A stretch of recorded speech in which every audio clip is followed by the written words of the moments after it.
think I had a chat set up. Uh,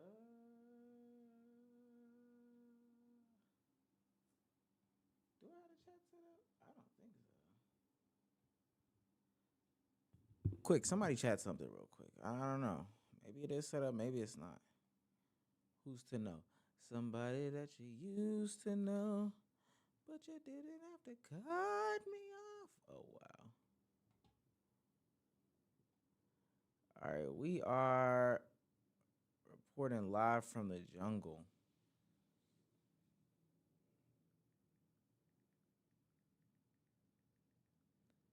Yeah, I don't think it's set up. Okay. Tell me how I'm crazy. 'Cause I'm wasting time with her. It's something. Oh, wow. Lights flickering is insane, by the way.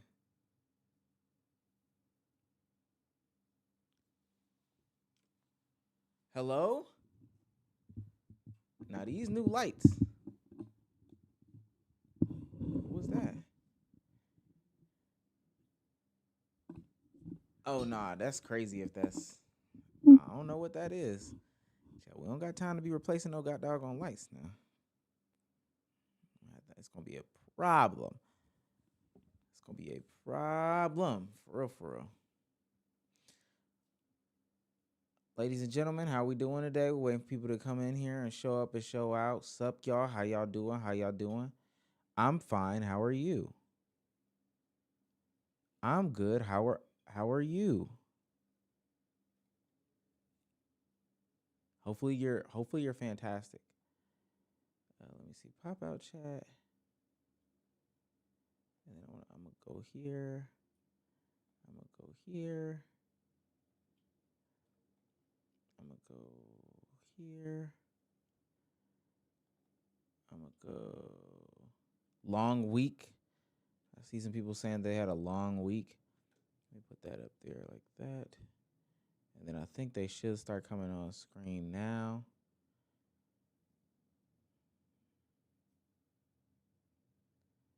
Let's see if we can get chat rolling. I don't know. People gotta. Let's get it typing in the chat.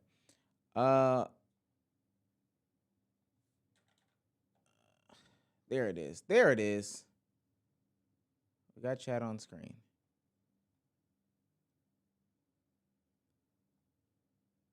What's going on? What's going on? What's going on? What's going on? We're sitting here waiting for, not waiting necessarily for others to join in, but how's everybody doing today? I hope you're doing okay. I had to change some stuff, so forgive me for not being prepared. I hate when people come into the house and the house is not clean. It's not a good look. It's not a good look on your host. If you ever go to a house and the house isn't clean, it's not a good look on the host, gang. Now, we all have, we give grace and stuff like that, but at the end of the day, that house not clean, gotta get into the host. What is the host doing with his life or her life? Is she dirty? Is he dirty? No, the host ain't dirty. Okay. Shout out to all the people in the chat. Chat should be rolling. I don't know why it's doing this thing. We might do something just a little bit different, but we'll see. Shout out to all the people that are showing up and showing out. We'll leave this right here for the moment. Tonight's agenda. I don't get to usually make political videos on the channel, on the platform and stuff like that, but I did get to witness a small snippet of that Nick Shirley interview. And my God, I've got to talk about it. We've got to talk about it. This is the problem with American society today. And I think it like correlates with the Just Pearly Things situation as well. All of this stuff connects. The dots get connected. The dots get connected when you look at both of these things. And this is why we will never succeed. But yeah, we don't get to talk about political stuff on here. The unemployed have arrived. Shouts out to the unemployed. He's on fire! Shouts out to the unemployed. All the unemployed are going to be here. But while we sit here and wait, let's kick it off, man. Let's kick it off. I did get a pickup. Sometimes you got to spoil yourself. I was able to go out, cop every once in a while so you don't have like a mental breakdown. You got to hit the malls. Got to hit the malls, chat. I went to A. May Manier in Atlanta. Went to Ama Manier. Got that New Balance box. You're at work right now? If you're at work, quit. Quit your job. Ama Manier box, or Ama Manier New Balance box. You feel me? Sides caved in. Shout out to my wife. She's watching right now. Shout out to your wife, too. I don't know if y'all can see that size 9 baby foot gang. Let's see what's in that box. Let's see what's in that box.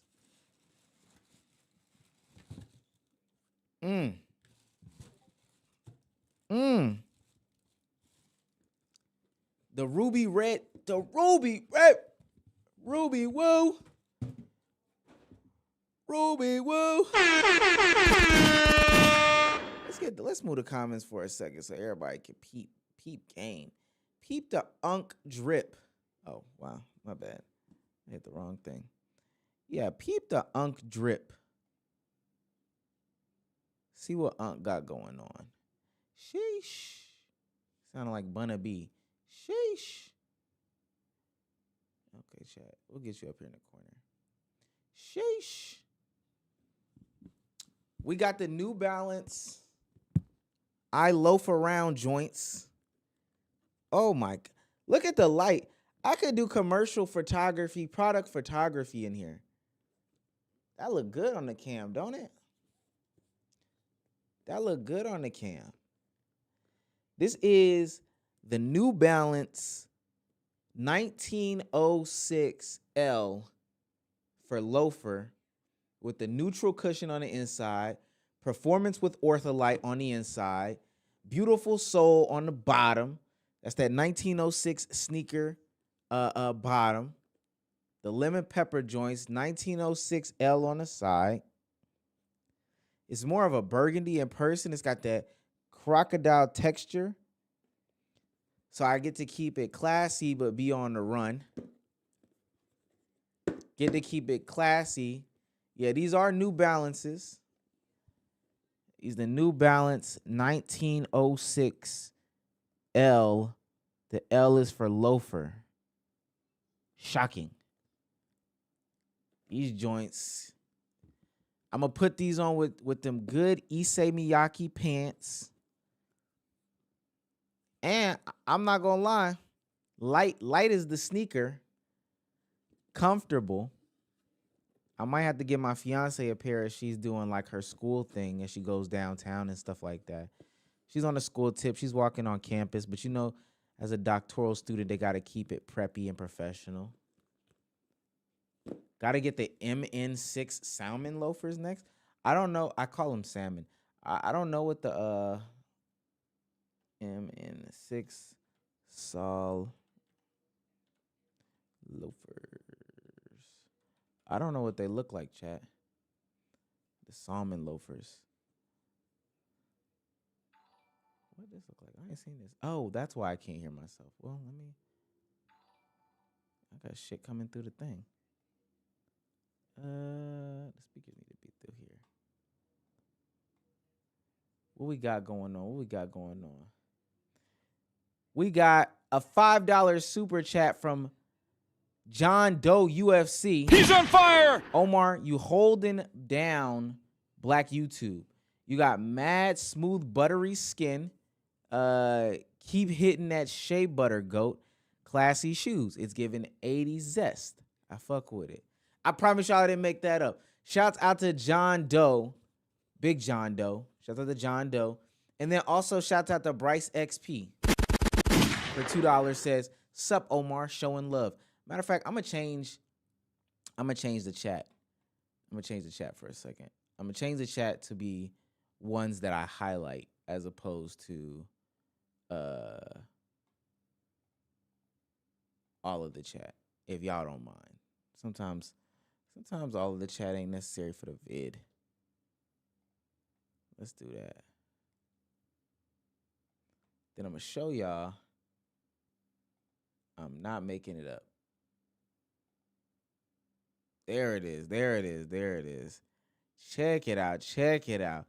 Look at that. Omar, you holding down Black YouTube. He's on fire. John Doe UFC for $5.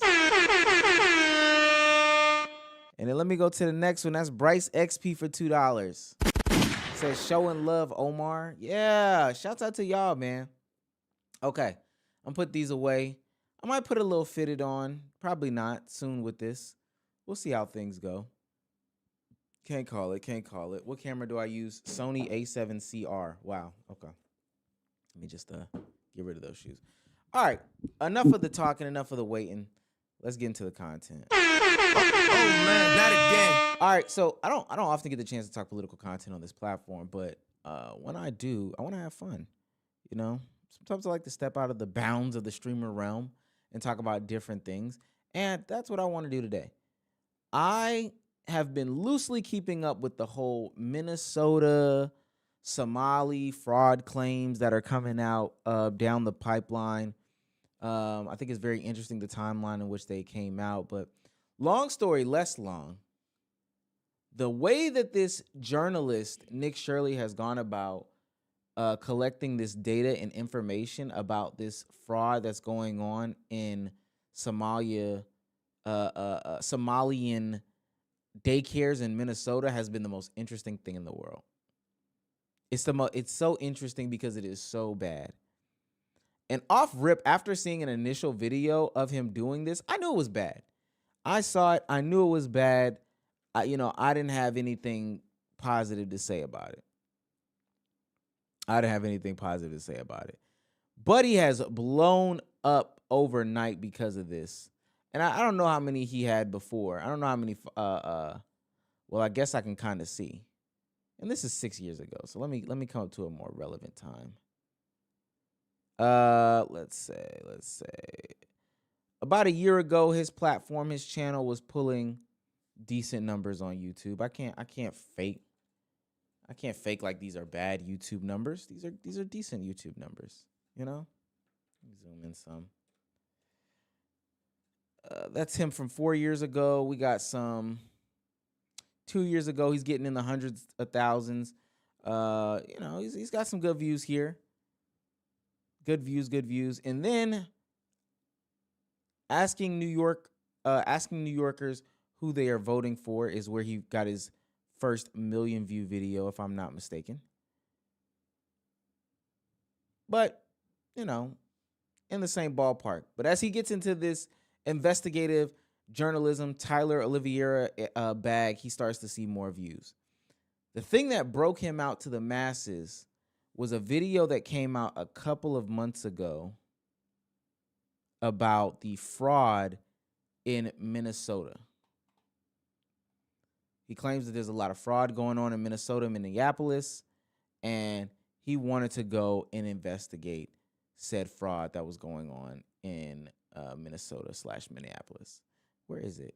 That's 2 months ago. I wonder why he's got these other ones under lock and key. That's an interesting concept. But nonetheless, let me go to Inside Paris's most dangerous migrant city. I want to say it's this one. I investigated Minnesota's $1 billion fraud scandal. And then he's had some companion pieces to go with it. I looked into this guy's content, though, chat. He's out there in the streets. That's all I'm going to say about him. He's actively out there in the streets. But what I wanted to look at is he sat down with Channel 5 with Andrew Callaghan. Well-known channel. Lots of love, lots of support on this channel. They've been around for a long time. They do some sort of journaling and investigative journalism on YouTube as well. And for what it's worth, I think the consensus says that Channel 5 does it very well. Channel 5 does this type of content very well, right? People love them. People respect them. Interesting titles, interesting thumbnails, good bit of journalism. So when he sat down with Nick Shirley, I had to watch. And then I had to cut it off. I had to cut it off because it was coming abundantly clear who Nick Shirley was. And it got so bad that even his right-wing compadres thought that it was, bad too. Again, this isn't a political video per se. This isn't necessarily a political video. But what it is a look at how journalism and a look at how debate culture and a look at how who people idolize, navigates on these platforms and what they're like in real life. So I want to sit here and react to this video with you guys. Because boy, oh boy, this kid is interesting. On the expose of the fraud in Minnesota is the most viewed video ever by a creator, longer than 10 minutes than anybody other. Oh, then that must not be the, he's talking about the X views. Because he did say it was the most viewed video. Listen to this. All right. My video on the expose of the fraud in Minnesota is the most viewed video ever by a creator, longer than 10 minutes than anybody other than the name of Mr. Beast. And wow. Altogether, it did around 500 million views.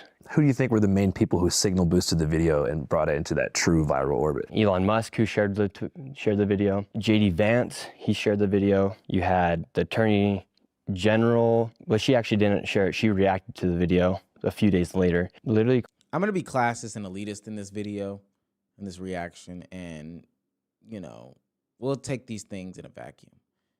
If you listen to how somebody speaks, the classes and the elitists say like that's a great way to determine intelligence level. Y'all just listen to how he speaks. Quite frankly, every account on X saw that video instantaneously. Health and Human Services, they froze all funding to childcare inside of Minnesota, and then they're asking for businesses to prove that they are legit businesses before they give tax dollars to these businesses that are not really businesses. As far as that main center that you visited, Quality Learning, aka Quality Learning Center. Yeah. Was there ever any kids there in the first place? No.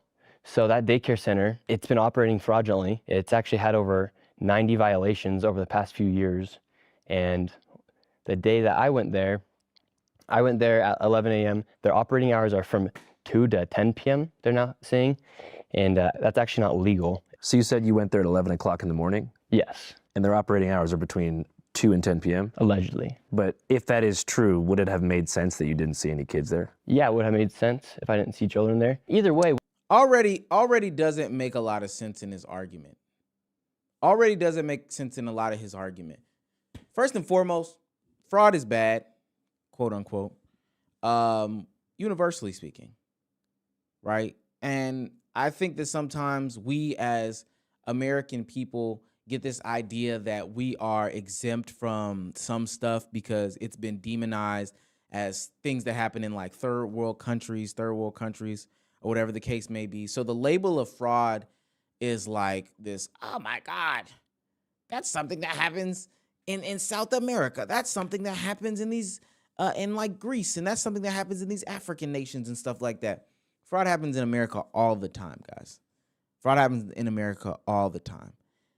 And so I don't have a problem with anybody exposing fraud.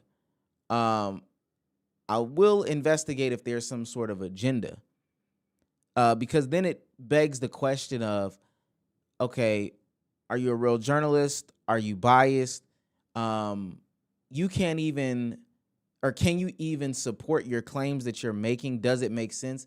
Nick Shirley says he goes to the daycare at 11 a.m. and didn't see any kids when the hours of operations are from 2 to 10.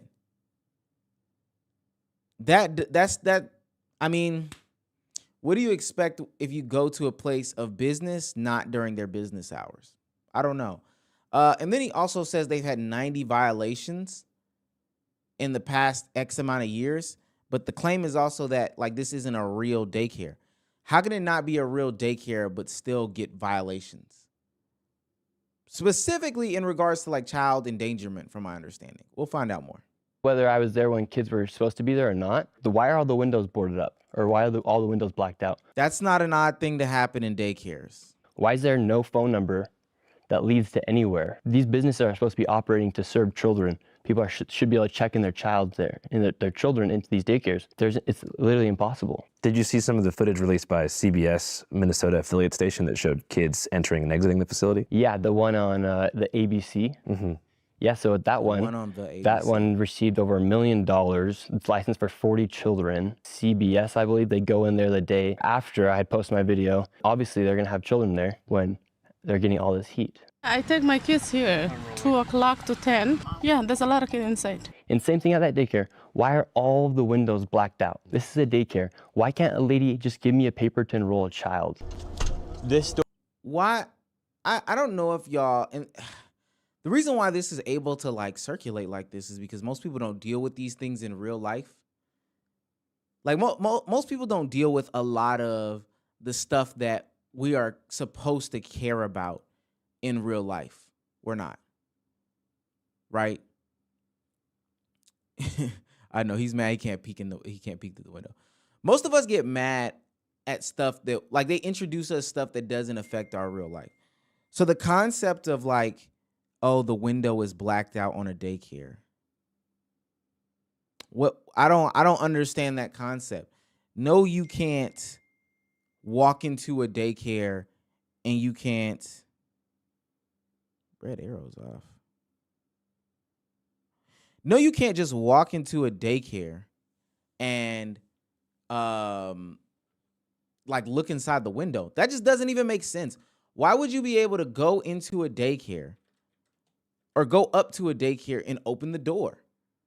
I've checked out my cousins from school, and because there's been so many mass, pew-pews in America, you can't just go into a school anymore. You can't just do that, right? You literally have to press the buzzer for somebody to come to the door and come in, like let you into the school, which is that's a normal thing. That's literally a normal thing. Why we think that that's not a normal thing, I don't know. The door being locked at a daycare is normal. Blacked out windows so people can't see into a daycare is normal. But if you don't have kids, if you don't have kids that go to any schools, if you're not involved in that system, all these things would just be out of the whim to you. They would be out of the norm to you. Now, there's some things I can't say. I don't know the whole conversation about the application and stuff like that. But this conversation about windows and not being able to go in is totally normal, gang. I as a civilian cannot go to a daycare and just open the door and come in. That doesn't even make sense. Door is locked. Get inside. And same thing at that daycare. Why are all the windows blacked out? This is a daycare. Why can't a lady just give me a paper to enroll a child? Might be an online application. Again, I don't want to speak to it because I don't know. This door is locked. This facility is licensed for 40 children. Well, I guess maybe I'm just trying to think from all perspectives and help you clear up some misconceptions. Yeah. I mean, I figure like if you're going with a camera and like 3 or 4 dudes, some of whom were like larger security looking guys, some had face gaiters on, maybe there's a fear that there's like something weird going on, or it just seems unfamiliar and they feel like they don't want to let you in. Yeah, they might feel that fear, but if they're operating legally, why would they have anything to fear? What are you talking about? Again, I can't go with a camera up to a door that has kids and they just accept me in. That just doesn't, to me, that just doesn't make sense. I don't know if it makes sense to y'all. It just doesn't make sense to me. And the neighbors around it said they have not seen a child there for 8 years. If you go on Google Maps right now, you can actually see the images of the daycare progress over the past few years. And starting in 2021, the door is boarded up from the image from Google Maps. So I think like if you show that, it's actually pretty crazy to see. And then they moved the building and they cut open a door on the backside of the building as well, where they had a quality learning center. One man's been living there since 2017, hasn't seen a single child. And when I go and post my video on X, a lot of people were saying, well, Nick, you went during winter break. Well, actually, I went December 16th. School was still in session, so kids should still be going to daycare. The following days after the video then goes viral and gets over 100 million views, they have a person come out and he says, no, we're open. I'm the manager. I'm the son of the owners. We're open. At that same time, simultaneously, the lady who's in charge, the Commissioner of Children of Minnesota, says the daycare closed a week ago. Quality Learning Center, which Brown says permanently closed last week. While we have questions about some of the methods that were used in the video, we do take the concerns that the video raises about fraud very seriously. So I film my video, daycare is allegedly open. Then a few days later, the lady says that the daycare was closed while that guy is outside telling people that the daycare is open. I mean, it seems like that learning center has had a serious history of violations. Quality Learning Center, yes. Yeah, going back to 2020. Yeah, it's literally not a daycare. But how could they have violations related to childcare if there was no kids there? Yeah, the way they're operating inside of there, they had the violations. Those people are not able, they were operating fraudulently inside that daycare. But fraud would mean there's no kids, but the violations relate to like poor safety conditions that put the kids in danger. And so why would they be operating, and why would Minnesota continue to be giving them millions of dollars? And this is where the counter speak, or the this is where he introduces opposition to what he's even saying. Now, granted, if there is, and I'm not even caping for the daycare or whatever. I'm really not. I don't know anything about the daycare. I think that's part of where I sit in it. Like, I don't know anything about this daycare at all. But, B-U-T. How is it possible that they have these claims, these issues, these violations in regards to child safety, right? They have these child endangerment violations. But they, oh, wait, let me stop. Let's play this video. If they're receiving all these violations. That seems like a really valid question. Yeah. Why do you think Minnesota would be giving a daycare center with so many violations so much money? Well, that same man at Quality Learning Center who was saying that they were open after the commissioner was on a live stream saying they were closed a week ago was also partying with the mayor of Minneapolis. Is the manager of the infamous Learning Center in Minneapolis also one of the guys that was dancing in the back of Mayor Jacob Frey's election victory video? The one that went super viral where he thanks his constituents in Somali for re-electing him last month?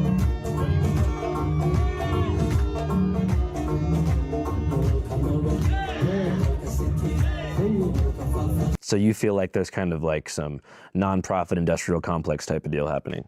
For sure. And the agenda is just for people to leech off the government and get free stuff? 81% of the Somalian population inside Minnesota is living off welfare. And 89% of the fraud being committed inside Minnesota is by the Somalian population. So what do you think the solution to something like that is? Go freeze the funding. Each business can then prove if they are legit. And if they can't, cut the funding. And so far, no business has sent any information to the HHS showing that they're legit as of today. They've had 3 days to do it. They haven't been able to prove it. They haven't even tried to make the effort to show that they're a legit business. First it was closed, then it was open, and now we've confirmed it's closed again. That's all after the owners recently rejected allegations of stealing taxpayer money. Do you trust America and the government specifically to handle our taxpayer funds correctly and properly if they have access to more of them? No, I don't think any of us should. I mean, just last year alone, over $120 billion were misplaced. So you have a general distrust in the government? No, I don't have a distrust necessarily in the government, but do I think we should trust the government 100%? No. It's kind of like having faith. Like, do you want to have faith in that God's real?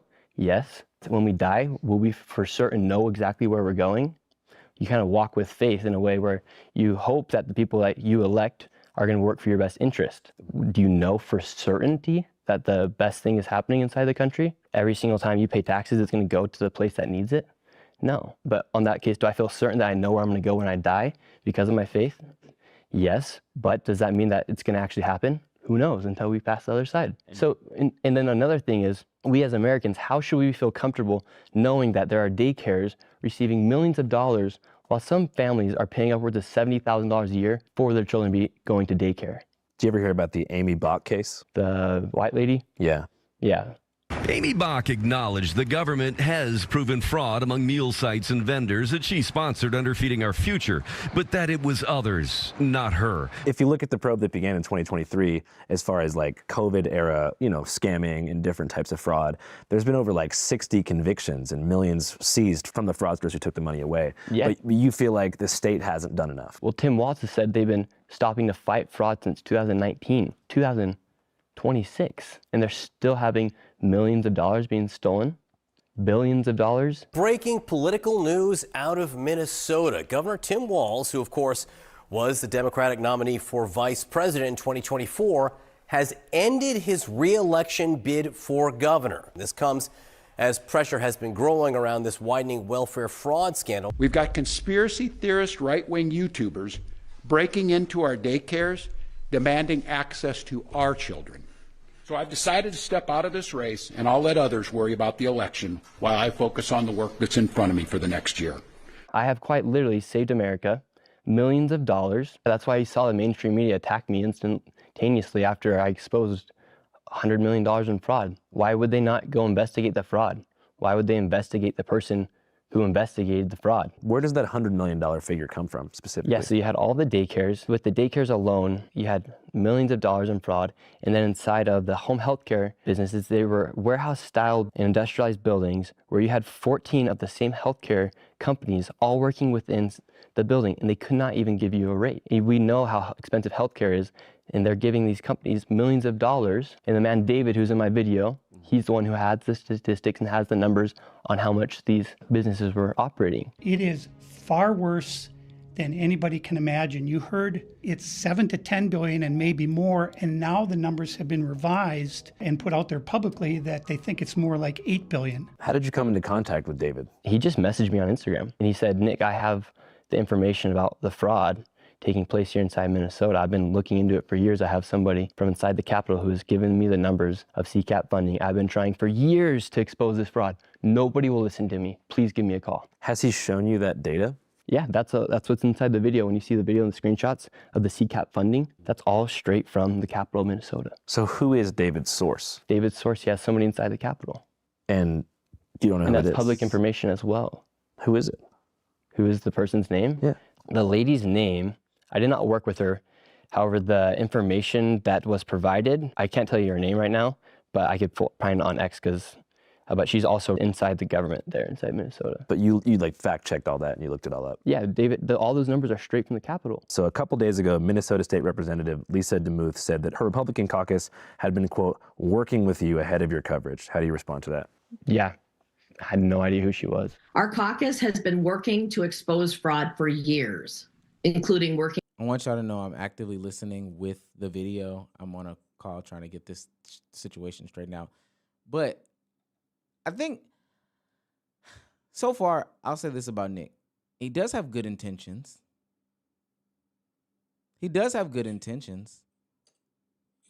Does that mean he knows what he's doing? No. I'm still here.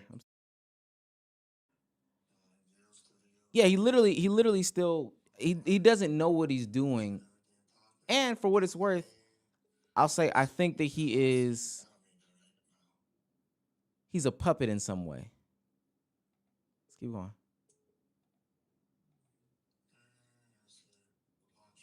Working with Nick Shirley. Minnesota House GOP leaders say they provided the YouTuber with information in the now viral video. So you feel like she's just clout chasing? Yeah, that's what I literally put in the reply in the tweet. Her campaign freaked out when I tweeted that. That's the lady who I was referring to earlier in this interview. Mm-hmm.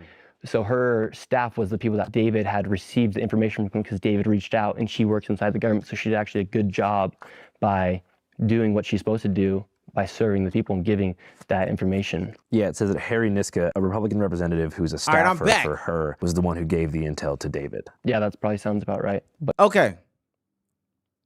So in my half listening / half problem solving, what I've gathered here is there is some corruption that's going back and forth with you know, with the people and stuff like that. There's some corruption going back and forth in the government, which I don't doubt. Nobody's debating, nobody's disputing, nobody's saying that there's any sort of like real issue. We can acknowledge that. Minnesota, just like every other state in the United States, is probably getting exposed as we speak. I promise you, if I type in, let me see, Atlanta fraud. If I type in Atlanta fraud right now, I mean, recent investigations and indictments in early 2026 highlight a significant wave of varied fraud schemes in the Atlanta metropolitan area, including pandemic relief fraud, rental application scams, vehicle title fraud, right? These are governmental agencies that are going through this. Fraud is not something that is new. Fraud is not something that is like interesting for real, unless it gets to the big money things. Why people are having a conversation about this right now is because seemingly Nick was handed all of this information from some sort of government representative by way of this other old white guy. And he now, as naively as he looks in his face, because look at this kid's face right here. Look at this kid's face. Sweet kid. We know he's a sweet kid. Believes that he is just carrying out some sort of regular investigation. And if you get the fraud, Nikki, my boy, get the fraud. The stuff that's happened after, which we'll get into, is extremely interesting. Some people believe that this is why ICE is involved in Minnesota right now and how that discourse got started and how all that happened. The fact that it's tied to like the Somalians in this place is also not escaping me, knowing that like Minnesota is a quote unquote safe haven, also where Tim Walz is the governor. But the main thing that I'm trying to impose on people is that it is clear as day that this sweet, handsome boy doesn't know anything about anything that's going on. He sounds like, with all due respect, he can't read.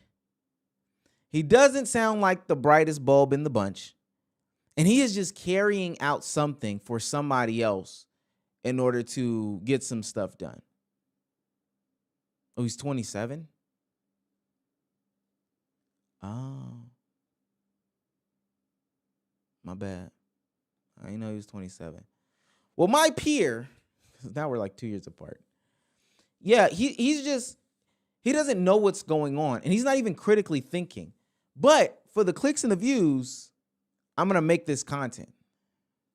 But good on her for actually caring about fraud. Fraud's been taking place for years. And it's really affected the city on that big of a level to the point where people like David are feeling it. Yeah. Now, when Andrew right here is asking him these questions, you can hear how there's no condescending tone, but Andrew is asking these questions in a way to expose the thought process behind Nick Shirley, expose the verbiage, expose the inconsistencies, expose the contradictions in Nick Shirley. And if you've ever watched a Channel 5 interview before, Andrew, in the ones that, he definitely, I feel like, in a tone, paints people in a certain way, but not in a malicious way where he's trying to make you think something. He literally just asks questions for this person to then expose their logic and reasoning for you to ultimately make the decision as a viewer. And that's what's going on right here with Nick Shirley, who clearly doesn't know what he's talking about. Because what they knew is Minnesota is not Minnesota anymore. As far as immigration goes? Immigration goes, fraud. They just released a new thing where they're giving people 20-week leaves for work leaves, and they've also raised property taxes. Meanwhile, you have billions of dollars, quite frankly, literally billions of dollars over the past few years going to fraud. It's not a hyperbole, it's fact. Government has shown that upwards of $9 billion has gone to fraud. I would vote for anybody but Tim Walz inside that state of Minnesota. Yeah, definitely. I'm glad you cleared that up because, it's like the same reason that people lost trust in traditional media is because they felt like there was no barrier between the establishment and, corporate news pundits. And they felt like CNN was an arm of the Democratic Party and then Fox was an arm of the conservative wing. So the fear now that I've thought about before, and I'm not saying this is happening, it will probably take like 5 to 10 years, is that somehow the political powers that be figure out how to use the independent creator economy like on a sleeper cell level to do their bidding for them. Yeah, that could happen. Like, oh my, I don't know. He cooked them. I'm not saying that it's happening now, but just in theory, they could be using the creator economy. And I want y'all to know, factually speaking, we have proof that the government does use the creator economy in order to get their shit off. They do use that. So let's keep going, man. This is a masterclass by Andrew, boy. I'm telling you. With influencer contracts and stuff like that. Yeah, you saw the DNC do that. All the people that are out talking against me, a lot of them have cut checks from the DNC. Through like a... Oh, have y'all seen the new... Wait. There's a new conservative reality show. I don't know if y'all know about this. There's a new... what was I watching? Is it called Conservative Vibes? There's a new show about...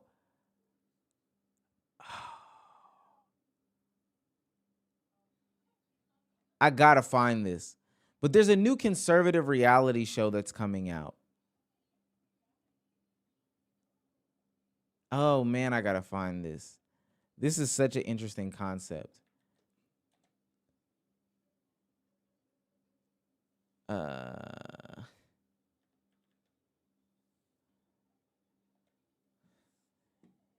It's called Back to the Frontier. No. Conservative influencer.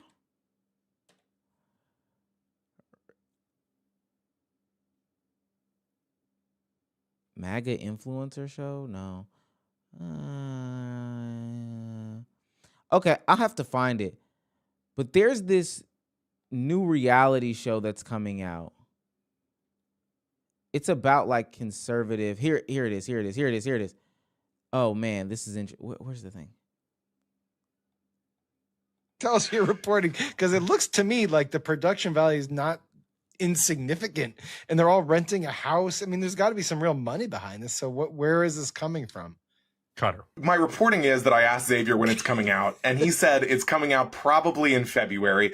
And then he had some kind of snippy remarks to me because I had said, the show looked cursed, all this stuff. And he said, yeah, you'll be watching it day one, aren't you? And I said, well, yeah, I mean, of course, that's kind of my thing. But we'll see. There's a lot of characters in here. Should we watch it? Coming in February. That's very exciting. We should watch. Tell us your reporting, because it looks... I gotta find the actual trailer. There's a new MAGA influencer reality TV show, y'all. What is it called? No, bro, I don't. But this same concept that he's talking about, how the Dems do it, it's also happening on the other side. Tell us your reporting, because it looks to me like the... No, let's go to the shorts. Is it in Tell the us your comment reporting. section? I gotta know what this is called. I'm sorry. Show looks cursed. Qatar Destiny.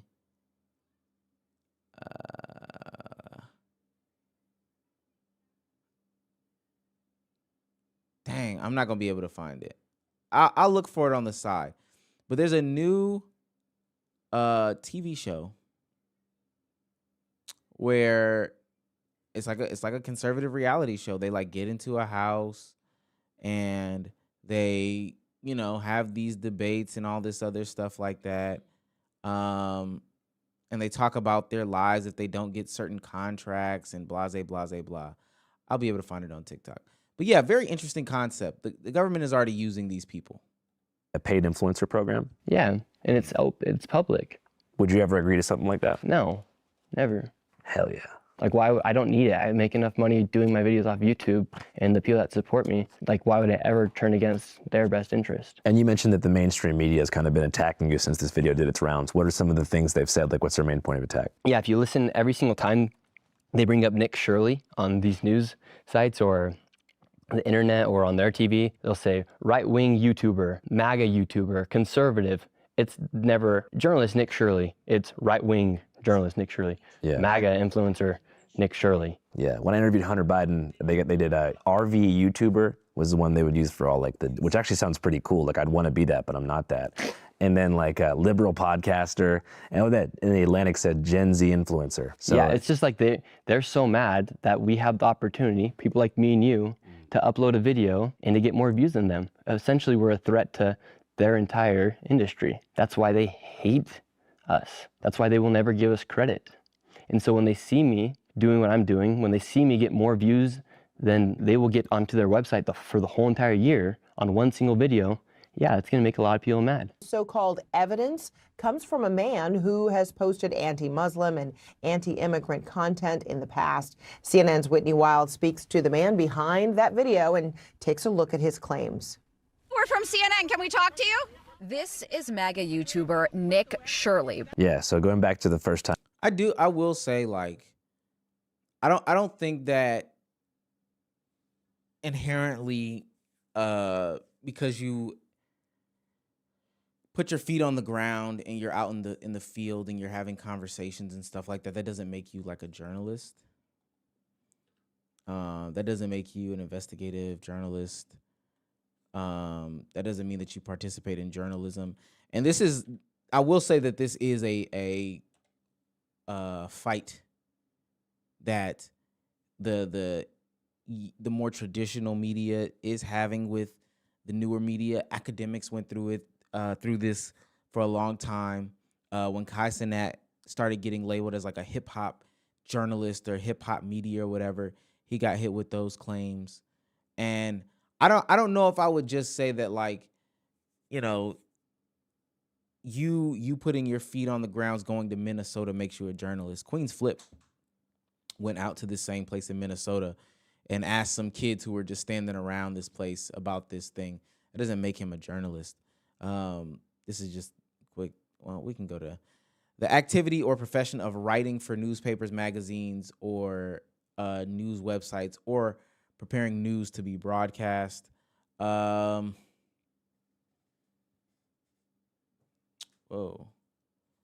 Journalism is the collection, preparation, and distribution of news and related commentary and feature materials through such print and electronic media as newspapers, magazines, books, blogs, webcasts, podcasts, social networking and social media sites, and email, as well as through radio, motion pictures, and television. The word journalism was originally applied to the reportage of current events in printed form, specifically newspapers, but with the advent of radio, television, and internet in the 20th century, the use of the term broadened to include all printed and electronic communication dealing with current affairs. I don't think that just because you do those things, it makes you a journalist. And then there's also levels of like the credibility that you are a journalist. This is definitely one of those leave it up for the people's interpretation type situations. Time we met. So what do you remember about that first interaction? I had just started making YouTube videos again, and I was all by myself. You were going to AmFest, so was I.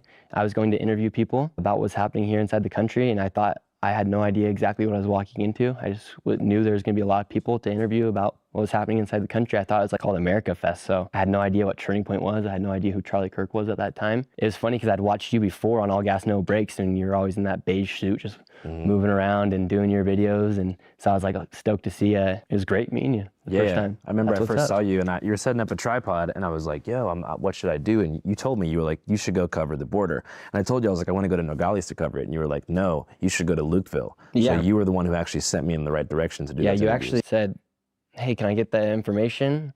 I'd love to do something with you." I sent you the information, then ghosted me right after. Well, now the whole world's going to know that there wouldn't have been a border video without my guy Nick right here. It's the truth. It's the truth. Was that, so you said you had just started making videos in 2023, but had you done interviews before that? Yeah, so I had actually started, I've been doing YouTube since 2017 when I was a sophomore in high school. I started just wanting to have fun with my friends, and I started watching YouTubers, and I saw kind of like the lifestyle they lived, and I was like, oh, I'm fun. I like to have fun. I'm creative. I can be entertaining, I could do YouTube. Like a lot of us think when we were in high school, like how many discussions have you had with your friends where you're just like, bro, that could be us. Talk to us. This is Nick Shirley from Salt Lake City, Utah. The Latter-day Saints, the Mormons. You ever heard of the Mormons? This is the first Mormon, the first Church of Latter-day Saint member ever to be out here in Philly like this. Just like that. Just like that. And he feet on land. Look at his sneaks though. Yeah, so that was an equally, I would say, or similarly dangerous Yeah, scenario. no, I'd say they thought life would be come on, let's get to that. good, and they ended up getting put inside the shelter and became York City. Most of these migrants, they came here. Members of the gang trained de Aragua outside of the Roosevelt Hotel in New York City. Most of these migrants, they came here, they thought life would be good, and they ended up getting put inside the shelter and became essentially slaves to the system in a way, where they're relying on the state to give them money, they're relying on the state for housing, they're relying on the state to give them a work permit to be able to work. Like, that's not right. That's pretty mean if you ask me. Well, I suppose the reason they hopped the border in the first place because the immigration system is so backed up, right? Well, yeah, there's major issues with immigration here inside the United States, but you just can't walk into the country and think that you're going to be treated just like a law-abiding, tax-paying citizen. Mm-hmm. Who was filming most of your stuff back then? Me, myself, and then I also bring my mom with me. Definitely. She's like a producer on the channel, kind of. So they're coming right now because it is an opportunity for them to come, and they are taking that opportunity, and they're coming here. And Nick and I wanted to show, because all of America, we just sit at home and watch this on our TV and get angry with it. Listen to these people And we speak. wanted to show like what is truly happening. We have been there. Did she have any Listen to these people speak, y'all. kind of career in content creation prior to you guys working together? She actually went to school for journalism and to be a broadcaster here. Did she have a hand in your decision to really like start taking things more seriously as far as political coverage? No, actually, she actually didn't really believe in like anything I thought politically. But as you know, during like 2020, for instance, I couldn't, on my channel, I couldn't put Trump's name in a title or a thumbnail without the video being demonetized. Mm-hmm. And so there was no incentive to actually create political content in that time, especially if you're a smaller creator, because you couldn't get the video to be seen by anybody. Mm-hmm. And so you couldn't really make those videos. And then when I did get back from that mission, I could then make videos on politics, and the censorship kind of got lifted because of Elon Musk buying X. People hate. Wait, so if he is a MAGA YouTuber, why did he get mad when people called him a MAGA YouTuber? On Elon Musk, but they don't understand like what he actually did by buying X. Yeah. Because of him, you're actually able to post stuff on YouTube and not have to worry about being censored or worry about not being able to get the video monetized. Yeah. Wait, because Elon Musk bought X, you can now post stuff on YouTube. I mean, that makes sense to me, I guess. I don't know. You can't get your video monetized, you can't make your videos. And so I think what Elon did really did change the shape of our society. Because then you also saw other platforms like Rumble follow, Facebook, they lifted their censorship, YouTube lifted their censorship. So without Elon Musk, none of that would have been possible. Was there a part of you that was wondering why the Trump administration and various allies promoted your expose so hard when they did? I think it hit the heart of every American being able to see that their money that they pay for taxes is going to fraud. People like to talk about how our money is going to other countries or how it's being used wrongfully, but people can't actually see it with their eyes. And that was one of the first videos ever where people could see that people were abusing the system and taking dollars from the United States citizens, and they're actually not operating a business. But I mean, now, one, bless his heart. I continue to say that throughout this whole video. Now he's, again, I don't think he's wrong. Like in that sentiment, I don't think he's wrong.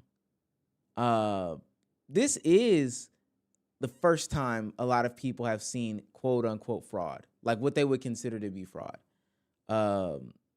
Because people just people just live their day-to-day lives, and fraud goes on around them. You know, it doesn't necessarily hurt them, or they just kind of live their lives. I just don't think he understands the door that he's opened up, and the conversation that he's truly opened. I'm just talking about if you look at Google Trends specifically, like the phrase Somali fraud was borderline non-existent. It just so happens to really kick up through your piece on December 16th. Yeah. Which is the exact same day that the Trump administration and Kash Patel released the redacted Epstein files list that by all people was seen as like a disaster with hundreds of pages of blacked out stuff. Cook, was there a Andrew. part of you that was curious if maybe there was people in the GOP who chose to signal boost your piece as wide and far as possible in a way to distract and move the goalpost away from that? I don't know. Like if that was their initiative, it probably worked pretty well. But I just posted my YouTube video, and that's the beautiful thing about the internet, is you just post and see what happens. Every week I've been uploading video. To me, that was just gonna be like another YouTube upload. Like I didn't know that it was gonna be the most viewed video ever on X. You're trying to say that it was some coordinated attack to get people's eyes away from Epstein, but the majority of the traffic, it has over 600,000, I think it has over 600,000 likes. So it wasn't just Elon Musk who was sharing the video. It was everyday Americans who were showing that video because they're sick. Hey, what's up guys? Channel 5 Live reporting here from the new mobile editing studio. So statewide fraud is a serious issue. Defrauding people is bad and not cool whatsoever. And I tend to think that it's a good thing when citizens and citizen journalists put elected officials under a magnifying glass and figure out what the frick is going on. But before most people get the raw facts and data, the narrative is already being shaped. By who, you might ask? Both sides of the mainstream. So before we put this is a dope ass of own care fraud Trump claim, it lets you see nigger push. So guess what? Which you can buy for yourself or Hey, W ad gang, but come on now. Okay, all right, we're back to the video. It's crazy. Known for? Africans? No, wilderness of Utah where Nick Shirley's hiding out. Like what are they known for? Africans? No, Somalians. Well, say the thing that's on top of your head. Captain Phillips. Yeah, exactly. But I'm also an American who doesn't know any Somalis. Well, actually, I grew up with a few in Seattle, but I'm not like very in tune with the culture. Yeah, and so why is 89% of the fraud happening inside Minnesota by Somalians? Yeah, and why have apartment complexes and locations inside of Minnesota, white people have been pushed out? White people? Yes. Inside these apartment complexes, you will not find a white person living inside of Cedar Riverside, for instance. And this is how we know he has a narrative. This stuff like this right here. Now we're to the point of you spent a good 28 minutes claiming that there's like not a narrative to spin. But this is where we get into the conversation of, oh, okay, it's clear that you're trying to spin some sort of narrative about the journalism that you're doing. I'm hoping that Andrew does go into it, but I wonder why he specifically thinks that white people are being pushed out and are no Hispanics being pushed out. What goes on in Minnesota? Why does Minnesota have a great deal of Somalian refugees? I don't. And I would also want to know. Andrew's doing his thing. I would just ask these questions. He said, "What's the first thing that you think about when you think Somalians?" My answer would have been a little bit different, but nonetheless. I would want to ask him, well, why does he think that is? Why do you think that the first thought in my average everyday American head is Captain Phillips / pirates when you say the word Somalian? Why? Where'd they go? They got pushed out. Like to low-income areas? They got pushed out of, I don't know where they went, but they're not there. Cedar Riverside. See, again, this is some painting of a scenario that he doesn't know if it is good, bad, or indifferent. They got pushed out. What does that mean? Legitimately speaking, Nick, what does this mean? And pushed out. White people? Yes. Inside these apartment complexes, you will not find a white person living inside of Cedar Riverside, for instance. Where'd they go? They got pushed out. Like to low-income areas? They got pushed out of, I don't know where they went, but they're not there. Cedar Riverside was originally housing for the College of Minnesota. There's a bar there called Palmer's Bar. It used to be a staple for Minnesota. However, the Somalians inside of Cedar Riverside made complaints that Palmer's Bar was too loud. They literally changed their state flag to be more like the Somalian state flag. Flag of Minnesota. Tim Walz said their other flag was racist, and he called people like me white supremacist for talking out against the fraud that's happening inside of his state. He's been talking about fraud since 2019. How do you feel about the way the, I guess, liberal side of the mainstream media has characterized the reporting? They're defending fraud. I'm showing people what's happening. I showed it exactly how it is, as it is. And now they're defending fraud. Even if one of these businesses is Man, this is an interesting kid. Again, I don't know too many people who are actively defending fraud. Now, some people are defending fraud. I'm going to break it. Those people have a general sentiment about fraud anyway. Like I've heard the sentiment on different podcasts of like, hey man, if you scamming Walmart while you work at Walmart, who cares, right? It's a big corporation. You taking X amount of dollars from them ain't cutting their bottom line. No different than if you scale this up to the governmental side, it is what it is. I've heard black people say like, go file for food stamps. I've heard white people say go get on WIC, even though you might not have a baby or whatever. The idea of people defending fraud is not anything like new. What I think he doesn't understand though is people like myself aren't necessarily defending fraud in this instance, but they're looking at your careless and lackluster ability to be a journalist, as you call yourself, in the ways that you go about doing this investigation. So and the idea that like, yeah, we're having a good conversation about Trump, and some of what Andrew said is true. At least that's their feelings, that like, yo, they are pushing this right now at this moment because the Epstein list came out and was mad redacted. And now we're not having a conversation about that at all. And granted, you may or may not have, which I think we'll get to in a minute because apparently he is a part of some of these political boards and stuff. You may or may not have meant to do, but that's what's going on with your piece of work, is that they're using that as a disguise. Operating, why should any American be happy or be satisfied with daycares ran by all Somalians receiving millions of dollars? And out of the population of Minnesota, I believe it's around 5.8 million. You have not seen one single Minnesotan say that their child was inside those daycares. I've seen a couple interviews with people who are saying their child was in the daycare. Who are they? Somalis. Yes. Why isn't any other white people, black people, Mexicans, Asians, why aren't they saying, oh, these aren't fraudulent daycares? Wasn't it a predominantly Somali area? Why are all the daycares inside of Minneapolis? There's white people, there's Mexicans, there's Asians, there's everybody inside Minnesota. In Minneapolis, how come no other person has said, no, this daycare is legit, here's my child? I don't. Is he redacted?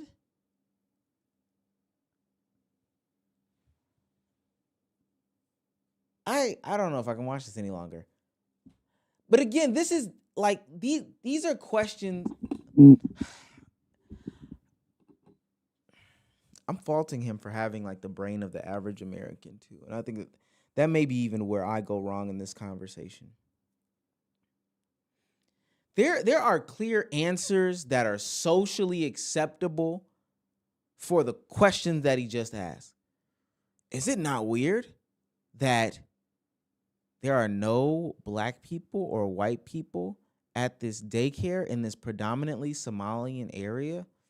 Gang, if you guys, and I have a mixed bag of demos and stuff like that. White people hang around white people, black people hang around black people, Hispanic people hang around Hispanic people, Asian people hang around Asian people, African people hang around African people. They generally do business in that grouping, right?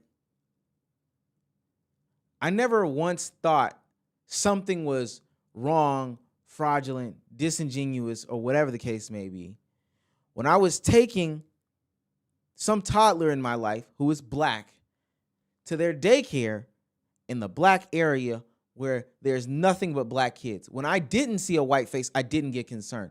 That's never been an issue before. In fact, this is how people normally operate. If somebody asks for a daycare recommendation, they give you one, and then somebody says, oh, what about this one? People will even describe, I don't know anything about that daycare. That's a Somalian daycare. Socially, that is acceptable to say. And it is something that people will want to know. If you recommended the Leering Center to me and I went there and I came back and talked to you, I'd probably say, oh, yeah, that's a cool daycare. But for what it's worth, a lot of Somalians in there. That's like a Somalian daycare. That's not crazy to say. No different than I want to put my kids in an area with these people. This is not a real line of questioning from Nick Shirley. This is not a real thought process. That's not real. But the way that he is shaping this, imposing it, he's shaping and imposing it as if it's some sort of problem. It being an all Somalian daycare is not a thing. And I wonder, because Tyler Olivier did a video going to a Hasidic Jew community in upstate New York. I wonder if he would go into all these other communities. Man, why is there only Spanish on the wall in here? Well, 100% of the population in this daycare is Hispanic. This is like literally going into Chinatown and complaining that the workers in Chinatown are Chinese. The billboards and posters are in Chinese. The daycares are filled with Chinese kids. That's not a real problem. Support our money going overseas to Israel either. I don't support our money funding Ukraine. But what I can actually see with my own eyes is the money coming here inside the United States that's being spent fraudulently. People don't understand that. What do you think is the biggest thing you risk doing this type of work? People have doxed me, there's death threats. I have 24/7 security right now because of how crazy people are mad at me for exposing fraud. What are some of these death threats? Like, what do they say? One person sent me a photo. You can grab it from my ex and put it on the screen. He said, "This is going to be you on April 27th on the side of a highway." And it was a photo of a man with his head decapitated in a trench. Another person openly said, "TikTok, TikTok, Nick's Shirley's time's coming." Why are Democrats calling me a white supremacist for talking against fraud? I have 24/7 security with me right now because people think me exposing fraud is bad. And was that something that has kind of like deepened your perception of? Why does he believe that these people are Democrats? Again, this is him just, I'm telling you guys about how bad the journalism and debate culture and the whole concept of these young Americans coming to the internet saying that they want free speech, they want to encourage discourse, they want to do all these things. Motiveless. They're doing this motiveless. And come to find out through conversation that they are lying to us. The left as being like super crazy and messed up. Yeah, I just think everything they say they're the party of peace, party of acceptance. Meanwhile, they call people like me fascists and Nazis. Yeah, they call me a fascist. Meanwhile, they won't let me speak. One lady, she came up to me, she took her shirt off, started jumping all over me, and she said, "Say Black Lives Matter. Say Black Lives Matter." I said, "All lives matter." She said, "Get out of here, white boy." Like, what they're saying does not make sense. Black lives matter. My life matters too. No, it doesn't. Well, I think it was probably, it hits a little different now than it did back in the middle of 2020. But even then, all lives matter. Yeah. That should not be a hot take. Yeah, but the conversation was specifically about like police brutality in Black communities. Okay, cool. All lives matter still. I just can't fathom how people can side with people who have gone so far left to the point where they call people like me a fascist or Nazi, or they think the take all lives matter is controversial, or they think that when somebody gets deported when they've been here illegally is a controversial take. It's going to CCOP. How did you end up down there? Yeah, so on the topic of immigration, I was doing these videos and I was seeing these cartels these caravans come through. I was like, well, I'm gonna join one of I'm gonna join a caravan. Like I'm gonna join in their journey. So I was looking at the map and I thought El Salvador would be like a perfect section point to go join a caravan. Yeah. It's kind of crazy idea to go join a caravan. No, it's a sick idea. At that point in time, I wanted to see what's happening with the immigration. And so I thought, okay, I'm gonna go to El Salvador. I'm gonna go speak to people. I'm gonna find a caravan and I'm gonna go from El Salvador to Mexico and make it all the way to the United States. I get to El Salvador and they're like, no, we don't have any migrants here. We just actually put all of our gangs in the prison. Like we're thriving. I had to change my plan and make a video about how one country actually solved migration to the point where they're actually having people come back to their country versus leaving. And you finally got up in there. Yeah, I'm still the only American to ever go in, and you actually asked for the contact, but I couldn't give it to you. Yeah, you know what I was thinking about, man, is like on that note, how do you think I could like build more credibility on like the more conservative side of the aisle as far as interviews go? Don't be afraid to say, what are Somalians known for? When you know the answer inside your head, but you're too afraid to say it. Well, I just don't know if it's based on a stereotype or if it's not. You know what they're known for. You said it. Well, Pirates. So you're scared I'm not scared. I just want to No, I'd have you to were go scared 'cause and you had to talk to think. them. You had I'm to not think. scared. I don't want to go out and say things about people if I don't know the community. I gotta go to the restaurants. But I gotta but go I asked to you the some question. of the dances. What are they known for? And I knew you knew what they were. Because Hollywood promoted Captain Phillips. I mean, what are we known for in Somalia? I don't know.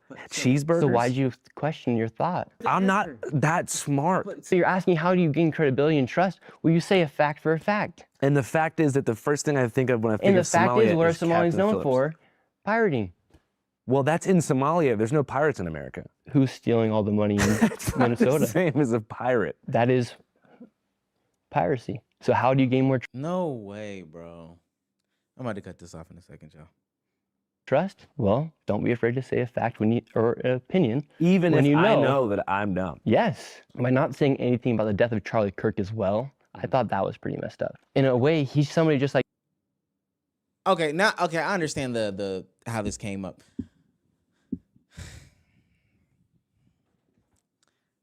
Andrew is a good kid. Andrew's a good kid too. I don't know how old he is either. I like saying kid. Kid is like this thing that I picked up from Banks. Yeah, this is I'm tired. I think what Andrew is trying to show Nick is that like you believe that you're questioning and you're thinking critically and you're doing all these things.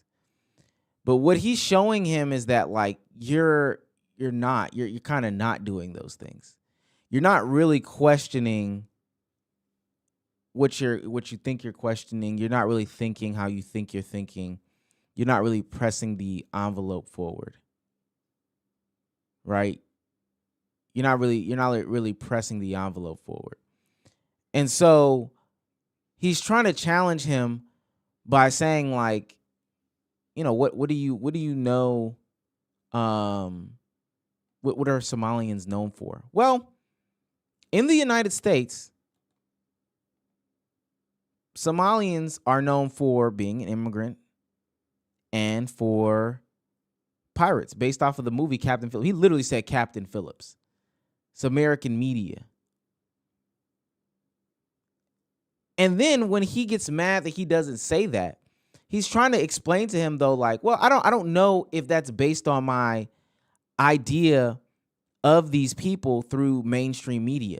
No different than after 9/11, you get this idea of Middle Eastern people, no matter the country that they're from. Around the pandemic time, you get the same kind of conversations about Asian people, no matter what country they're from. Historically, how Americans have had this view on black people. Historically, how Americans have had this view on Chinese people again, back during the, the 60s or whatever, when they were talking about communism. How people view Jews today, Jewish people today. And just trying to challenge him to say like, well, I don't even know if that's really real because in reality, I don't know Somalian people. That's the truth, which is a fine thing to say. Like that's fine. That's fine to say. I see one comment. Let me highlight the comment. This is from Stay Low-Key. Two things can be true. He's saying dumb stuff, but the daycare fraud is real, and if anyone actually watched his video, they would see that very clearly. I don't disagree. I think there's fraud nationwide in every sector and every place and space out there. Like I don't disagree with that at all. There's fraud everywhere, gang. The way that discourse is had on the internet, one place and space that is supposed to be so powerful. I've said this on here before. I went to DC recently and I saw an exhibit in the Smithsonian. This was around the time that the government shut down, but at the end of my trip, like the very last day that I had free, I was able to go to the Smithsonian, and they were talking about the power of cameras, specifically during the civil rights movement. And the reason why cameras were so powerful is because, you know, people heard of or read of different atrocities that went down in different places and spaces. The telephone game happened and blah, blah, blah, blah. You know, you might have heard of hoses and dogs and bombings and, you know, people hanging from trees. You might have heard of those things, but never before was it seen to a lot of Americans until cameras became readily available for a bunch of people, portable for a bunch of people. And they were talking about how powerful it was that people now had devices to capture the joy and the pain of people around the world, and show it to others who couldn't understand their plight. But now we sit in a place and space and a time in which the camera is becoming a weapon. It's becoming a weapon. The camera, the microphone, the internet, all these different things. These things are becoming weapons for people to skew narratives, push agendas, and do all these other things. No doubt in my mind is there fraud going on. No doubt in my mind is there fraud going on. What this person is saying is true. Keep says, in some way, Western culture is the fault for this. From making movies like Black Hawk Down and Captain Phillips, to be honest, I know them as human beings. No, that's true. And we know that about Western media. We know Western media paints anybody and everybody as anything. Hell, that's even white men's plight today. White men claim that Western media paints them in a weak, timid, non-heterosexual, you know, or always the bully, always the bad guy. They paint them in that way. And that's listen, everybody got a problem with Western media, gang. But so, like, I'm not, what Andrew was trying to say to Nick is like, yo, bro, like, open up your mind to the fact that, like, you've probably had a skewed narrative about these people. And now this is making you go into this conversation in a nasty and negative way. And Nick is saying, no, I'm getting my biases confirmed. He all but said in that moment, these Somali and niggas that's running around Minnesota are pirates, which is offensive. It's crazy.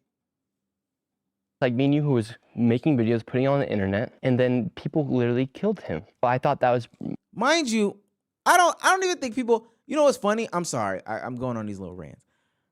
One night I did look up the history of like pirates from the traditional sense, like who they literally call like Blackbeard and stuff like that.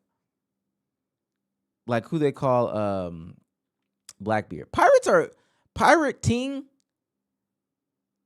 is a real thing. Like if you go back and look, the golden age of piracy, Blackbeard was a legitimate dude. 1680, died in North Carolina, 1718. And you'll never guess who were pirates.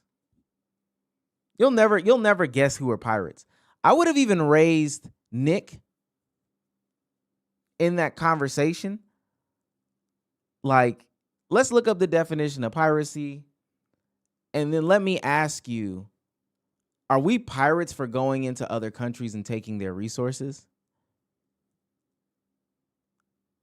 I wonder. Piracy is an act of robbery or criminal violence by ship or boat borne attackers upon another ship or coastal area, typically with the goal of stealing cargo and valuable goods or taking hostages. Those who conduct acts of piracy are called pirates, and vessels used for piracy are called pirate ships. What about that has anything to do with Somalian fraud? That's racist, gang. That's so racist. It's actually kind of amazing. Mind you, at the forefront of the historical conversation of piracy are the Europeans. It's the Europeans. Who even thinks to steal something on a ship? Y'all should go back and read some of this stuff about piracy. It is actually really interesting. Piracy all but stops, though, at some point. And for what it's worth, once you get up to the conversation of modern day piracy, um, it ultimately becomes interesting how, like, even though Somali pirates could take on attacks in the small boats and stuff that they had. But also, for what it's worth, when's the last time you heard about a pirate? Like, even a Somalian pirate. This is a practice that doesn't exist anymore. I'm sorry. Super duper side tangent. Super duper side tangent. Anyway, let me get back to the video. See, I'm getting into my One Piece bag. We're going to finish this out. Oh my gosh, I'm tired of Nick. Kind of messed up of you to not publicly denounce what happened to Charlie Kirk. I did. I never saw anything on Instagram. What am I supposed to say? You never shared anything. I interviewed the guy who was debating him while it happened, and I mentioned a bunch of times that it was horrible and it represented like one of the worst pivots in American politics ever. And I didn't even watch the interview because I didn't want to watch that. Well, you should watch it. I don't want to. Why? It's historically relevant. It is historically relevant. I did lose respect for you when. Listen to this. This doesn't make sense. It felt like you went silent. Well, you should watch the video because I say some stuff in it. Okay. It felt like he went silent. I do promise you, like, make no mistake, the Charlie Kirk moment in American history is gonna be so big in history books and history retellings. It's amazing what it's done to people's psyche and mental. It's amazing what people hang on to in the year 2026 from events over the past 5 years. It's amazing, gang. Okay, cool. Do you ever see a world in which This is a crazy exchange. It's historically relevant. For real. It is historically relevant. I did lose respect for you when it felt like you went silent. Well, you should watch the video because I say some stuff in it. Okay, cool. Do you ever see a world in which independent media will overtake corporate traditional media? Well, we still have boomers and they're still watching TV, so that is a lot of their audience. But when me and you are 50, 60 years old, do I think that CNN and those companies will be able to operate at the scale that they're operating right now? I think CNN has around, I know they have more than 1,000 employees, and it took one person to expose $110 million in fraud in Minnesota. And then when he does expose it, they investigate the person who exposed the fraud versus investigating the fraud taking place. Nobody has trust in them. Their trust is at all-time low because people like me are able to go and talk to the liberal woman calling me an ICE agent outside the daycare, and also talking to the man who's lived there for 8 years who's never seen a child. It's impossible for them to do that. So you think once boomers go? Yeah, I think once boomers go and once my grandparents aren't here anymore. Which we don't want to happen, but it has to happen. Well, it's just a part of life that people will die. Yeah. But at that point, I think mainstream media will not really be a thing. So what can we do to avoid the mistakes that mainstream media made in the past? Because at one point they were quite trusted. Yeah, at one point they were quite trusted, but actually were they? Do we know that the history books are correct when only the victors write the history? And at that time they didn't have social media to combat the information at that time. I'm just talking about like Walter Cronkite, like when there was like 2 stations and like, you know, there wasn't such a divisive news media corporate competition taking place to where people were competing for views by using pundits and having a 24-hour news cycle, like when the written word also meant more as well. There was more faith. Well, I can't speak on that because I wasn't living that generation where you had to get on You your could TV. even go back, I mean, honestly, the 24-hour news cycle, if you talk to older people like in their 30s and 40s, post 9/11 was pretty much the first time where cable networks had to keep their airways on all the time. So they started filling slots with not correspondents and not field pieces, but just pundits. So what they would... Mind you, this is what real journalism and real research looks like.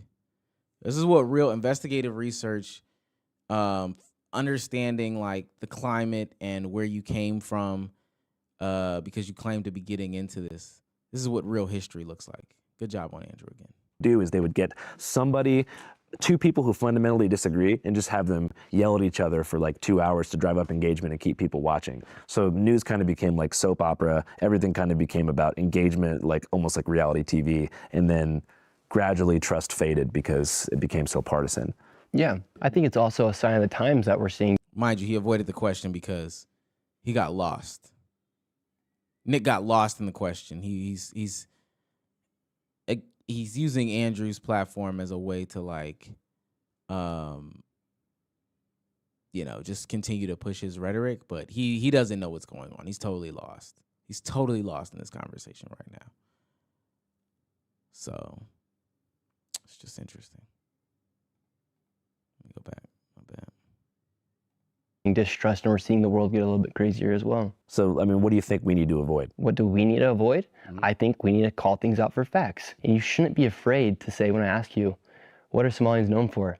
Damn, he's back on this. Probably the answer is probably, I mean, just God, this guy's stupid. Answer is probably just the for-profit nature of news. The ability to get back on the ground and do as much investigation and research as possible. The monetization behind social media and content is also hindering these things.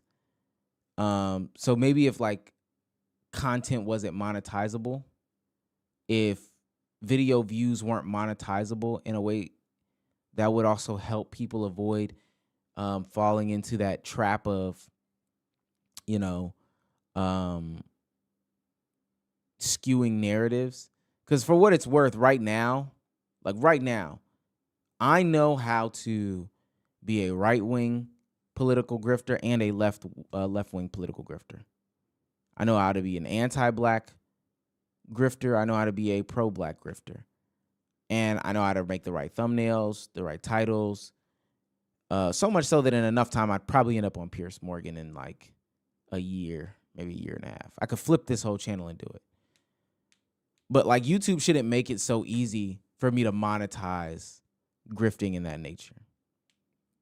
YouTube shouldn't make it so easy for me to do those things. In fact, if we really wanted to make a change, if Nick and Andrew are really talking about making a change in that regard, something should not be for profit. Something should not be monetizable. This investigative journalism lane should not be monetizable through these social media platforms. It just wholeheartedly should not. The reason why is because once somebody figures out that, okay, titling this a certain way to seem very salacious against the group or for a group is going to benefit me and profit me, I will disingenuously have those conversations because I will ultimately benefit from those things. So if he was being genuine in this, that should be the answer. I won't do these things. We shouldn't monetize these things. You're afraid of your viewers watching this video calling you a racist or Islamophobe. No, to clarify. You knew that word, Andrew. You knew you were saying pirate. You knew in your mind. Well, you you're knew asking pirate. me to think in a stereotypical mind. What do I think comes? What's the first stereotype? To say it, though. You're asking me what's the first stereotype that comes to mind when I think about Somalia. I said, what are they known for? They are known by Americans who don't know Somalis. And what are they known across the West for? Well, the West is very much indoctrinated by Hollywood. I'm just saying I want to wait to answer that before I actually have engaged with the community on a level to where I can actually say they're known for this type of thing. Well, when they're committing 89% of the fraud in Minnesota. But that wasn't the question. You asked me, hey, what are Somalis known for? And of course, I'm thinking of the movie because it's a Tom Hanks Hollywood blockbuster. Yeah, but it's a fact that they're committing some sort of piracy in Minnesota. 89% of the fraud is committed by Somalis. And that's a fact. When we talk about building trust in the future of media, we need to be able to say things for what they are. If Tim Walz goes on TV and calls people like me a white supremacist, it's my responsibility to call Tim Walz. He's enabled this to happen because he's afraid to be called a racist or an Islamophobe. Meanwhile, our generation can't even buy a home. Meanwhile, people are stealing millions of dollars. And he's afraid to say that because he's too afraid of being called a racist or an Islamophobe. I think the one main issue that I feel like What's the correlation in any of that? It's the left and the right, at least in a certain income bracket in the U.S., would be affordability. Yes, 100%. I think it's probably the main issue that we're talking about. Mm-hmm. Deep down, I think that the main difference here is diagnosing how we can get to that point. Because when you're talking about your issue with fraud, you mentioned healthcare being expensive. Yeah. So we're all talking about the same thing here. It's just, I think the main difference is how are we going to get there? And then when we have someone like Elon Musk, the smartest man in the world, who offers his help to get rid of fraud here in the United States, that could potentially cut down prices for healthcare, that could potentially help cut down the prices for homes, that could potentially give people better wages, and then they go and attack him. Well, I think one of the biggest problems is also the private sector controls so many of these things, like medicine and also real estate. Like, it's not like home prices are going to get knocked down because the government has more money. It might be able to help people not have to pay so much in taxes. Yeah. It might help people to be able to take their dollar to buy the next thing. $120 billion in 2024 going towards fraudulent activity here in the United States. And then we go and attack that person who's trying to combat that. Well, I guess one of the fundamental questions, too, that I mentioned early on in the interview is, like, do you trust the government to handle a surplus in tax revenue if fraud is eliminated? Say that question. Like, let's say, like, fraud is totally eliminated and the government has, like, an extra stipend of money that they have that they could technically redistribute to things like making medicine cheaper and helping us pay rent. You think that the government would actually do that? Like, do you think they would genuinely invest in social programs that help change the affordability crisis? I think so. And that kind of goes back to having like faith that we hope our politicians are going to do better and work for us and us not be working for them. Trump's the only president of our lifetime who's actually not even collecting a salary. Other than what people will say, he's feeding his ego. Well, he's actually not even taking a salary. He's lost money. He's been attacked. He's been nearly shot and killed twice. He's had, I think, was it 2 or 3 assassination attempts? I want to say 3. The guy in Pennsylvania, the guy at his golf course, and there's another one. And people want to keep demonizing Trump like he's some sort of devil. He's not even taking a salary. He wants to put tariffs on other countries with the goal of hoping that we can have more money. And actually with that tariff income, he's even given military a bonus for Christmas. Yeah. And people are saying tariffs are bad. Why should we be paying more money than Indonesia for sending stuff into our country? That's a good question. So, but it's also like, if Trump's cutting all these different social programs and stuff, who's to say that if he had more money, he would reinvest in the people? He's again, you gotta bless his heart, gang. There was one person in the chat, I wonder if she's still here. She was saying that he's saying smart stuff. I'm trying not to get this too political, but this guy is like an idiot, gang. This is actually a way worse interview than I thought it would be. People. He's not. For instance, when people say he's cutting out funding for food stamps, he's telling people, all right, you're on it for this amount of time, but you need to be showing that you're trying to get off it. Trump is actually incentivizing people to go make a better life for themselves. He's even giving children, he's showing kids how to invest money at a... Mind you, he doesn't know how food stamps works. Like, that's no different than any other time. Younger age through the stock accounts he's created for him. Michael Dell, the owner of Dell, he gave each child like, I think $250 so they can see how to invest their money. Right now you're seeing more people who actually have the power to make a change in America than ever before get involved in the politics, and not because they want to, but because they've been forced to. But then you see people come after them for it. I don't know what you're going to title this video. Nick Shirley interview. Okay, sick. Yeah, but I just think there's so many issues in the United States right now, and we can actually go out and combat them. We can combat the immigration crisis. We can say that illegal migrants should not be here. The word is illegal. If you're going to come after me for exposing fraud, something is morally wrong with your brain, where you've gotten to the point where you think fraud is good. That perspective is probably more like these people are socioeconomically disadvantaged. They're not, though. They're here in America. We all have the same opportunity. They're Somalian Americans. Well, there's pretty significant like funding and financial disparities between areas in the U.S. How is that Well, possible? 81% of Somalians are on welfare. But welfare doesn't necessarily cover everything. It's not like they give you like, a ridiculous amount of money. But they have the same opportunity I do when I wake up in the morning to go create the best life I can possibly create for myself. Everybody has the same opportunity if you're a United States citizen, whether you're black, Mexican. You just said they were illegal though, so. Asian, I mean, look at your crew filming right now. You have a Asian, Japanese man. I don't know who he is. You have a Mexican with a face tat. Look at that Mexican and all the opportunity he's got. And what about him? He's a white American with face tattoos, and he's working just with you. Yeah. So the fact that people think that they don't have the same opportunity or they can't go create a lifestyle they want, I don't believe in that. I've never worked for anybody in my entire life. I've created everything I have. Who knows what I can do in the next 20 years. Yeah, same here. I'm 28. So maybe you and I Like, will what's be. your plans for the future, Andrew? Man, Because do you want to make YouTube videos until you're like 60? yeah, I want to make YouTube videos until I'm 85. That'd be sick. So what do you want to do in the future? What's the long-term plan? Long-term plan would be, I think what you just saw is actually creating change inside of America, a video that actually created change. And so I'd like to continue making the world a better place, whether it be through cutting off fraud or speaking out against corruption or helping the old lady next to me. And are you ever worried the Matrix will come for you if you continue to accrue power and influence? Well, they are. Like, when you say the Matrix, like I think that's like the mainstream media or people, but like, who do you think the Matrix is? I think it's the C-suites of the corporations that own the major news channels. Yeah, I mean, they can try, but that's why I think it's so important that we have platforms like X. Say the mainstream media hates you, you can still make a business off of people who support you. Is there any coverage that you regret at all? Yeah, there actually is some coverage that I think I've like messed up on. Or not that I necessarily messed up on, but maybe not have been totally informed, which is hard because when you're making a YouTube video every single week, you just can't be like the expert on every topic. So there was a time when I went to Ukraine and I made a video and I was missing, I kind of like geographically, I'm from Utah, so all the mountains and stuff, like north to south. And someone when I was in Ukraine, they asked me like, do you want to go to where the first place where Russia invaded, which was a place called Busha? And I didn't know like whether I was north, south, west. And then somebody interviewed me after, because I had criticized where US tax dollars were going. Somebody interviewed me after asking me, did you go to the east? And I said, well, yeah, I went to Busha. I thought that's where Russia initially invaded. That was one of the main places they invaded before trying to go to Kyiv. So that was like a mistake on my end. And I felt so bad after that. But it was just a mistake that we had made, and I just made it publicly. It didn't make me want to do YouTube less. It was just a learning lesson, which is hard for people to have an actual learning lesson publicly. Yeah. Okay, I'm gonna pause it there. I think that last statement is like an overall encompassing,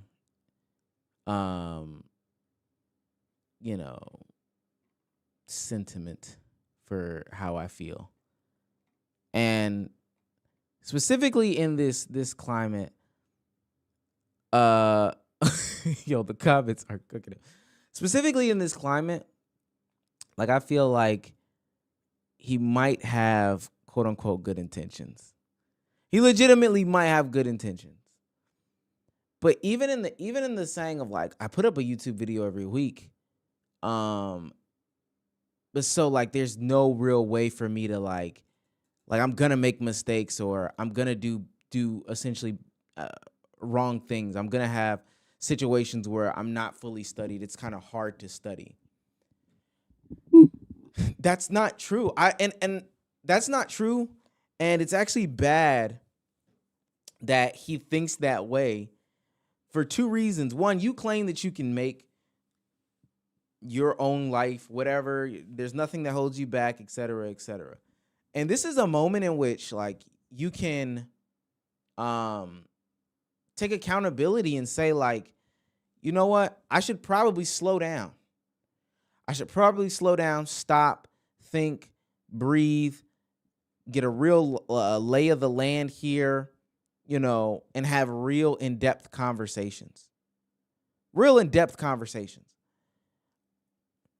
But he doesn't. And that's the problem with this like content nature. I get so sick of the debaters of the world and the journalists of the world on the internet that go and feel like they have to do whatever. And they have to do it on time and in time and fast and all this other stuff like that. I say this all the time. Like, I don't think that people realize that the experts and the academics, there are people who have spent their lives studying like the Israeli-Palestine conflict, tax issues in the U.S., relationship struggles throughout the Western world. I'm talking about intimate relationships. The dynamics between black people and white people, or just black people and their culture in general in the United States. And what YouTube has done is that it's made it so where anybody and everybody can have an opinion, whether they know enough or not enough, full stop. And as long as they make a title and a thumbnail that is clickable and compelling, they'll get views and they'll get monetized, and they feel like that gives them credibility. But there's a lot of people who have not touched grass. And this is the problem with this new type of investigative journalism that goes on YouTube. Again, I don't doubt that there's fraud going on in Minnesota. I don't doubt that some of these things on surface of what he's saying is true. I think that there are so many intricacies. And quite frankly, I think it would take you a long time to understand those intricacies. I think it takes a long time for you to understand those intricacies, which it should. Because now Andrew is sitting around or running around here and has been propped up as the premier expert of the relationship that the Somalian immigrants have with the United States, their fraud, and all this other stuff like that. He's running around acting that way. This man went to Minnesota for a week. It may have been 2. Now that he's more famous, I don't doubt he's in Minnesota more. But gang, you've been in Minnesota for a week. People have been pumping you information and you're running with it. Full stop. You're no different than the people that you criticize. You're just not. I think especially being in a y'all know I love to rope my fiance in this stuff. Love to. Look at her. I think being in a relationship with somebody who is in the research space and the academic space has truly made me have a different level of appreciation for research and academia. Like, it just truly has. When you go and you read a book and somebody cited a source and you go back and you look at this source and you find out that, like, man, this was 8 years worth of work somebody put into this project right here. This one thing. They studied this thing day in, day out, week in, week out, month in, month out, year in, year out for 8 years in order to come with these conclusions. It makes it hard to give credibility to somebody who went to a place one time. It just does. It really just does. Y'all got to think about these research samples when you go and look up research samples and stuff like that. Think about how long they're done for. Think about the sample size that they are taking into consideration. People be taking in information for decades. Thousands of people, tens of thousands, hundreds of thousands of people. And for what it's worth, Andrew talked to a handful of people in comparison over a short amount of time and has millions of views. That's why that's like the biggest problem with all this stuff. I have never dedicated my life to academics in that regard, like being like a full-on researcher or, you know, diving deep into this stuff. I haven't. I would never sit up here and tell y'all that I am an expert or pose, you know, myself as like an expert in the field or in the space. I just would never do it. It would be so disingenuous. It literally would. It literally would be if I ran around like here acting like Tupac based off of a small bit of information. And then when you get into these situations where somebody actually challenges you or gives you pushback, you end up looking like just pearly things as people rip apart your stuff. Now, mind you, because they don't have these personalities and faces and stuff like that, generally speaking, the academics, not DJ academics, but the academics of the world don't get propped up into these next levels. The only time it happens is when they do these like nasty ass debates. I don't know if y'all saw this, but even in these nasty ass debates, every once in a while, there's sometimes where good comes out of it. This is Pearl Davis versus some lady. I don't know. Are you just making things up?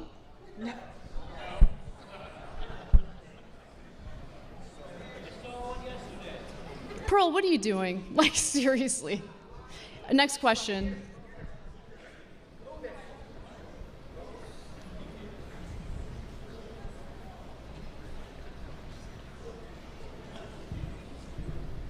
How many women die every year during childbirth? Not many. This country has the highest maternal mortality rate of any developed country, so a lot of women do die as a result of pregnancy and childbirth, yes.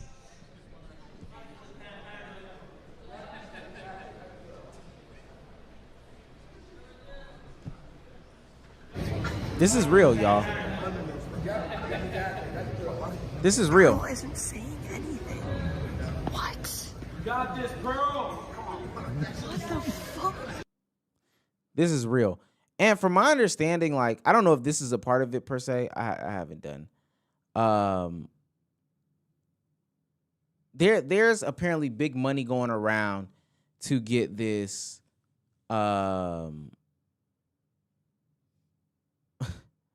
There's big money going around to get these people together and have these types of debates. I think FD Signifiers talked about having these debates. He's been offered getting these like big money offers to talk about these different things and debate these different things. I'm telling y'all right now, these people that pose themselves as experts 99% of the time are fraudsters.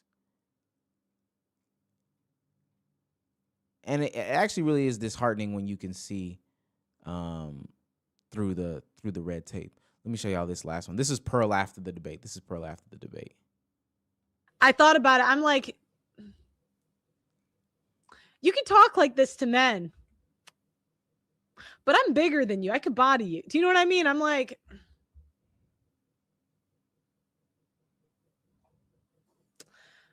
yeah. She went back to her platform and talked about how she could beat up. The woman's name is Anna. I know, but I have this fear in me of the police. I never want to like get in trouble in that way. But you know, I'm getting older, and have you noticed the older you get, I'm like, do you know what? I could catch a charge.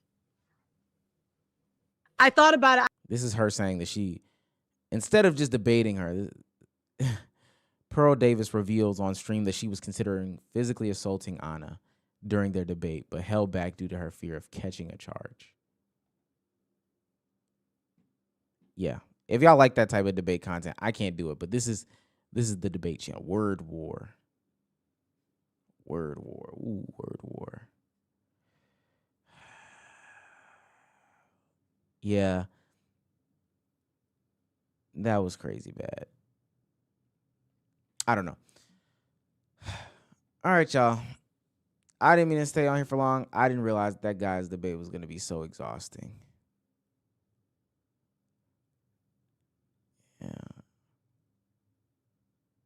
Yeah, I know who Anna was. I did know who Anna was.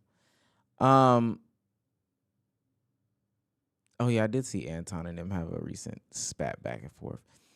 Listen, y'all, tomorrow, if you want more Omeezy content, first and foremost, we're gonna be dropping a video. Don't know what it is yet. I'll have to go look. I didn't get to all my live stream topics, so we'll definitely put a pin in that. Get another video out. Become a member. I'm gonna start doing some companion pieces. I did a companion piece to the Aiden Ross thing where I just straight up called him out for what he was. But become a member. Second of all, I don't know the time just yet because we haven't figured out the time. But tomorrow at the evening, I will be streaming with Gilbert Arenas.